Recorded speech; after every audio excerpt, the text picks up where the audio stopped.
Tas ir pirmais bloks. Te ir Latvijas koksne, kuras sasmalcināta granulās. Jūs redzat.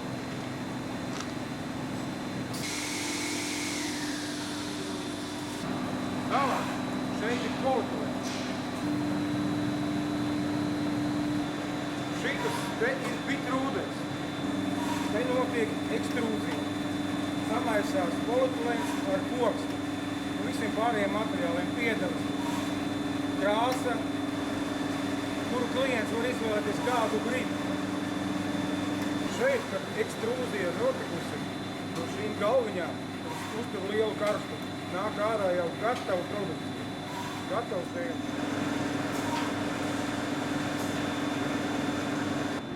Šeit atrodas galds, kurš no galviņas ir apmēram 10 metri garš.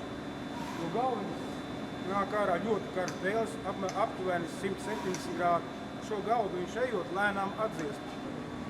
Zāģis automātiskais, kur var iestādīt jebkuru izmēru klientu vajadzībām. No paša minimuma līdz mežonīgajām garumam.